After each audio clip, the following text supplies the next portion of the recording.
यहाँ हम 11th class NCERT के second chapter structure of atom के एग्जाम्पल्स और एक्सरसाइज को डिस्कस कर रहे हैं। हम अपने पिछले वीडियोस में सभी एग्जाम्पल्स को डिस्कस कर चुके हैं। अब ये जो हमारा 6 वीडियो लेक्चर है, इसमें हम सेकंड चैप्टर में लास्ट में दिए हुए एक्सरसाइज को डिस्कस करेंगे। जैसा कि हम आपको पहले वाले वीडियो में भी बता चुके हैं कि जो हम एक्सरसाइज कर रहे हैं उससे संबंधित हमारा जो थ्योरेटिकल वीडियो लेक्चर है उसका लिंक हम आपको नीचे डिस्क्रिप्शन बॉक्स में प्रोवाइड करा दे रहे हैं, जिससे कि आपको न्यूमेरिकल को समझने में कठिनाई ना हो और आप इजीली उसको समझ सकें।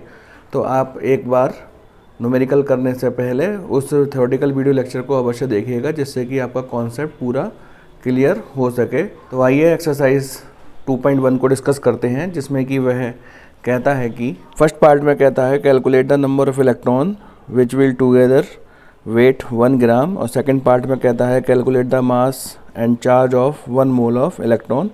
यदि हम इसको हिंदी में पढ़ें तो पहले पार्ट में वह कहता है 1 ग्राम भार में इलेक्ट्रॉनों की संख्या का परिकलन कीजिए, और सेकंड पार्ट में कहता है कि 1 मोल इलेक्ट्रॉनों के द्रव्यमान और आवेश का परिकलन कीजिए। बहुत ही ईजी न्यूमेरिकल है। इस न्यूमेरिकल में उसने हमको 1 इलेक्ट्रॉन का मास दे रखा है, या हम उसको जानते हैं, नहीं दे रखा तब भी हम उसको जानते ही हैं कि उसका जो द्रव्यमान होता है 9.1 × 10⁻⁻28 ग्राम होता है। तो वह हमसे पूछना चाहता है कि 1 ग्राम में कितने नंबर ऑफ़ इलेक्ट्रॉन यहाँ पर होंगे।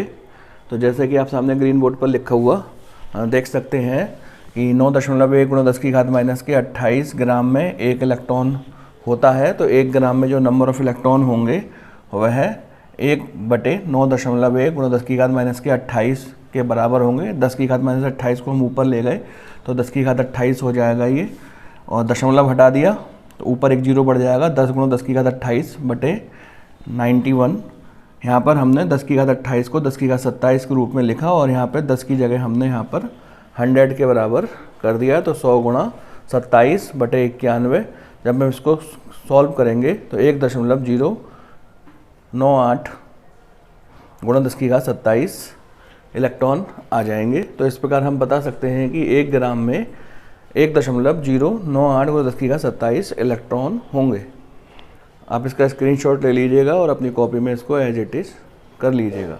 आइए फर्स्ट क्वेश्चन के सेकंड पार्ट को डिस्कस करते हैं, जिसमें कि वह हमसे 1 मोल इलेक्ट्रॉन का द्रव्यमान और 1 मोल इलेक्ट्रॉनों का आवेश हमसे पूछ रहा है। हम जानते हैं कि 1 इलेक्ट्रॉन का आवेश 1.6 × 10⁻⁻19 कूलाम होता है, और 1 मोल में नंबर ऑफ़ इलेक्ट्रॉन 6.0223 × 10⁻23 होते हैं। अगर हम इन दोनों की गुणा कर देंगे तो 1 मोल इलेक्ट्रॉन का आवेश हमको प्राप्त हो जाएगा, जो कि 9.63 × 10⁻4 कूलाम के बराबर होगा।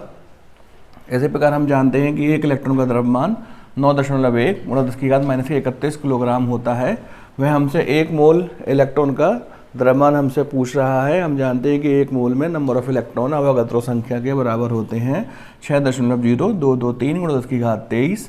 यदि हम इन दोनों की मल्टीप्लाई कर देंगे तो हमको 1 मोल इलेक्ट्रॉन का द्रव्यमान ज्ञात हो जाएगा, जो कि 5.486 × 10⁻7 किलोग्राम के बराबर होगा। आइए नेक्स्ट एक्सरसाइज 2.2 की ओर बढ़ते हैं, जिसमें कि 3 पार्ट हैं। वह कहना चाहता है कि फर्स्ट पार्ट में वह कहता है calculate the total number of electron present in 1 mole of methane. यदि इसके फर्स्ट पार्ट को हिंदी में पढ़ें तो मैथेन के 1 मोल में उपस्थित इलेक्ट्रॉनों की संख्या का परिकलन कीजिए। यहाँ पर फर्स्ट पार्ट में हमसे मैथेन के 1 मोल में इलेक्ट्रॉनों की कुल संख्या ज्ञात करने को कह रहा है। हम जानते हैं कि मैथेन का जो अणु है वो कार्बन के 1 परमाणु और हाइड्रोजन के 4 परमाणुओं से मिलकर के बना है। कार्बन का जो परमाणु क्रमांक होता है वह 6 के बराबर होता है, जबकि हाइड्रोजन का परमाणु क्रमांक 1 के बराबर होता है। इसके पास जो इलेक्ट्रॉन होंगे 6 इलेक्ट्रॉन तो कार्बन से आएंगे और 1 इलेक्ट्रॉन हाइड्रोजन के 1 परमाणु से आएगा। चूँकि यहाँ पर 4 हाइड्रोजन है तो टोटल इलेक्ट्रॉन हो जाएंगे 4 × 1 = 10। तो मैथेन के एक अणु के अंदर 10 इलेक्ट्रॉन होंगे। हम जानते हैं कि 1 मोल में नंबर ऑफ़ इलेक्ट्रॉन 6.0223 × 10⁻23 अवोगाद्रो संख्या के बराबर होते हैं। यदि हम इन दोनों की मल्टीप्लाई कर दें तो हमको मैथेन के 1 मोल में उपस्थित इलेक्ट्रॉनों की संख्या ज्ञात हो जाएगी। 1 मोल मैथेन में उपस्थित इलेक्ट्रॉन बराबर 10 गुणा 6.0223 गुणा 10 की घात 23, जो कि 6.0223 गुणा 10 की घात 24 के बराबर होगा। आइए एक्सरसाइज 2.2 के सेकंड पार्ट की ओर चलते हैं, जिसमें कि वह हमसे कहता है फाइंड, ए पार्ट है the total number and B part में कह रहा था total mass of neutron in 7 milligram of carbon 14, assume that mass of a neutron is equal to 1.675 10 to the power -27 kilogram. यदि हम इसको हिंदी में पढ़ें तो वह कहता है 7 मिलीग्राम C14 में न्यूट्रॉनों की कुल संख्या तथा कुल द्रव्यमान ज्ञात कीजिए। न्यूट्रॉन का द्रव्यमान 1.675 और 10 की घात -27 किलोग्राम मान लीजिएगा। तो जैसा कि आप सामने ग्रीन बोर्ड पर देख रहे हैं, 7 मिलीग्राम कार्बन 14 में वह हमसे न्यूट्रॉनों की संख्या और न्यूट्रॉनों का द्रव्यमान ज्ञात करने को कह रहा है। तो आप जानते हैं कि कार्बन का जो परमाणु क्रमांक होता है वो 6 होता है। इस प्रकार 6C14 में न्यूट्रॉनों की संख्या 14 - 6 यानी कि 8 के इक्वल होगी। तो हम जान सकते हैं कि कार्बन 14 में जो न्यूट्रॉन होंगे वह 8 के इक्वल होंगे। आप ये भी जानते हैं 1 मोल में number of neutron 6.0223 10 to the power 23 के इक्वल होते हैं। तो यदि हम इन दोनों की मल्टीप्लाई कर देंगे तो हम कार्बन 14 के 1 मोल में नंबर ऑफ न्यूट्रॉन हमको प्राप्त हो जाएंगे।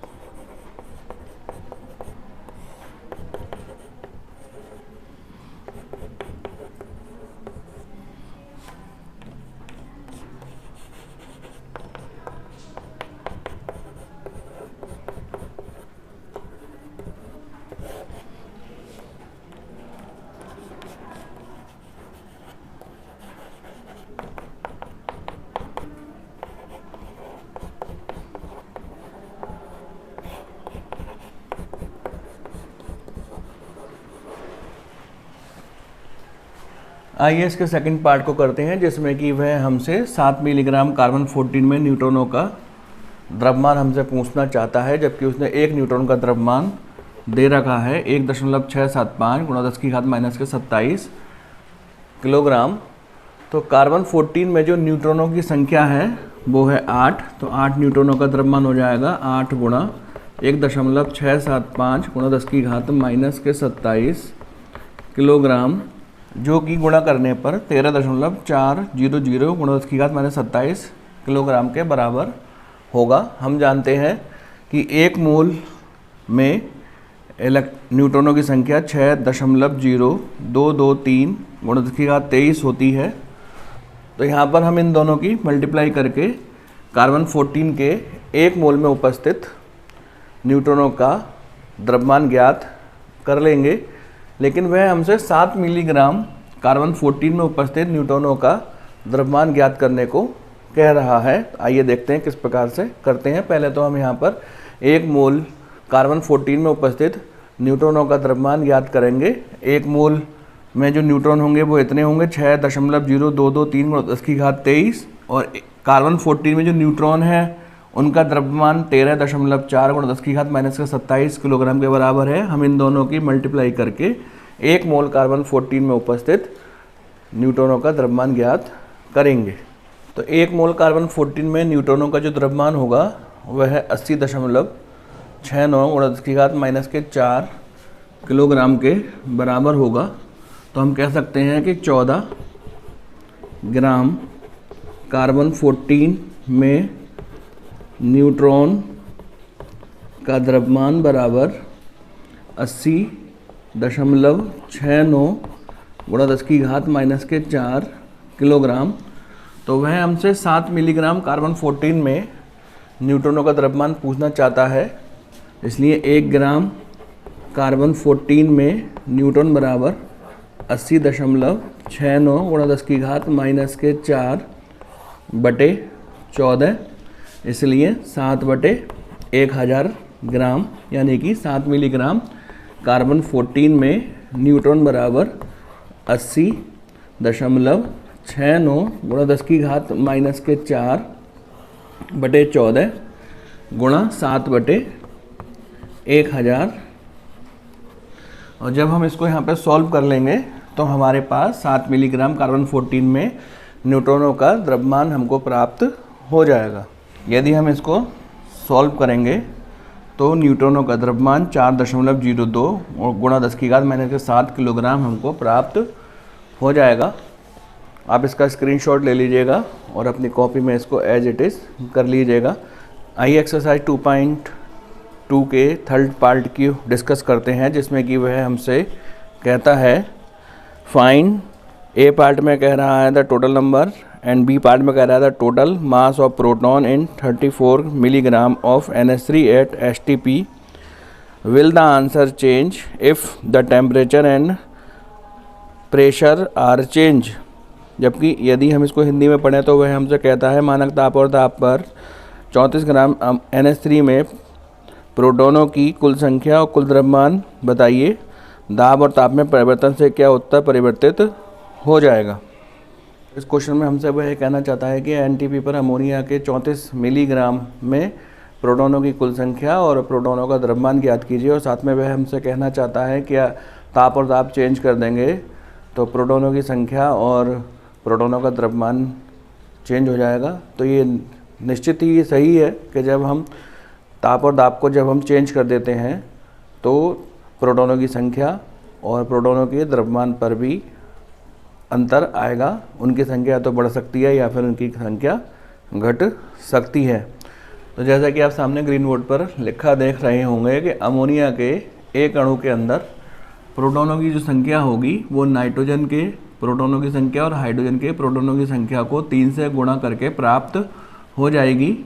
नाइट्रोजन में 7 प्रोटॉन होते हैं और हाइड्रोजन में 1 प्रोटॉन होता है। और चूंकि हाइड्रोजन की संख्या 3 है तो इस प्रकार NH3 के एक अणु में प्रोटॉनों की संख्या 10 हमको प्राप्त हो जाएगी।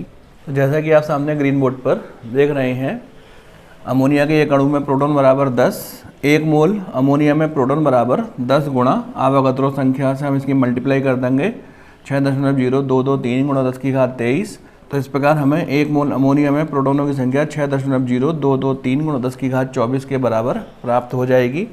17 ग्राम अमोनिया में प्रोटॉन बराबर 6.0223 गुणा 10 की घात 24, क्योंकि ये जो 1 मोल अमोनिया होगी वो 17 ग्राम के बराबर होगी क्योंकि इसका अणु भार 17 है। तो 1 ग्राम अमोनिया में प्रोटॉन बराबर 6.0223 गुणा 10 की घात 24/17।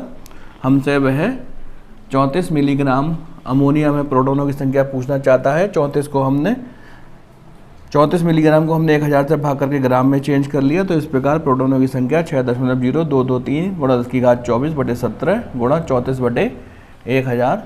17 से इसको 2 बार से डिवाइड कर दीजिए तो ये आ जाएगा 12.0446 गुणा 10 की घात 1000 ऊपर जाकर 10 की घात -3 हो जाएगा। 10 की घात 3 को जब हम 24 में से माइनस करेंगे तो हमें 10 की घात 21 प्राप्त हो जाएगा। तो हम कह सकते हैं कि 34 मिलीग्राम अमोनिया में प्रोटॉनों की संख्या 12.0446 गुणा 10 की घात 21 के बराबर होगी। आइए इसके सेकंड पार्ट को करते हैं, जिसमें कि वह हमसे 34 मिलीग्राम अमोनिया में उपस्थित प्रोटॉनों का कुल द्रव्यमान ज्ञात करने को कह रहा है। तो हम जानते हैं कि एक अणु अमोनिया में प्रोटॉनों की संख्या 10 होती है, जबकि एक प्रोटॉन का जो भार होता है वो 1.675 गुणा 10 की घात -27 किलोग्राम होता है। तो इस प्रकार एक अणु अमोनिया में प्रोटॉनों की जो कुल भार होगा इन दोनों की गुणा के बराबर होगा। 1.675 गुणा 10 की घात -26 किलोग्राम एक अणु के अंदर प्रोटॉनों का भार होगा। वह हमसे 34 मिलीग्राम अमोनिया में प्रोटॉनों का भार ज्ञात करने को कह रहा है। हम जानते हैं कि 1 मोल में प्रोटॉनों की संख्या 6.0223 गुणा 10 की घात 23 के बराबर होती है। तो 1 मोल अमोनिया में प्रोटॉनों का जो कुल भार होगा वो इन दोनों की मल्टीप्लाई के बराबर होगा। यदि हम 6.0223 गुणा 10 की घात 23 और एक अणु में उपस्थित प्रोटॉनों का भार 1.675 गुणा 10 की घात -26 की गुणा करें तो हमको 1 मोल अमोनिया में प्रोटोनों की कुल कितना भार होगा वो हमको ज्ञात हो जाएगा, जो कि 10.06 गुणा 10⁻³ किलोग्राम के बराबर होगा। तो हम कह सकते हैं कि 17 ग्राम अमोनिया में प्रोटोनों का भार बराबर 10.08 गुणा 10⁻³ किलोग्राम। इसलिए 1 ग्राम अमोनिया में प्रोटोनों का भार बराबर 10.08 गुणा 10⁻³ बटे 17 किलोग्राम। हमसे वह 34 मिलीग्राम में पूछना चाहता है, इसलिए 34 बटे 1000, इसको हमने 1000 से भाग करके ग्राम में चेंज कर लिया। अमोनिया में प्रोटॉन का भार बराबर 10.08 गुणा 10⁻³ बटे 17 गुणा 34 बटे 1000। जब हम इसको सॉल्व कर लेंगे तो 34 मिलीग्राम अमोनिया में कितने प्रोटॉन का भार होगा वो हमको ज्ञात हो जाएगा। 17 दूनी 34, 2 से हमने यहाँ पे मल्टीप्लाई कर दी इसको, 20.16 गुणा 10⁻³ और नीचे 1000 है तो गुणा 10⁻⁻6 किलोग्राम प्रोटॉन 34 मिलीग्राम अमोनिया के अंदर होंगे। आप इसका स्क्रीनशॉट ले लीजिएगा और इसको अपनी कॉपी में एज इट इज़ करिएगा। इस प्रकार हमारा ये वीडियो लेक्चर यहाँ पर कंप्लीट होता है। अब जब अपने नेक्स्ट वीडियो लेक्चर मिलेंगे तो आगे के न्यूमेरिकल्स करने का प्रयास करेंगे। यदि आपको कोई क्वेरी है या आपको कुछ पूछना है तो कमेंट बॉक्स में या फिर व्हाट्सएप ग्रुप पर पूछ सकते हैं।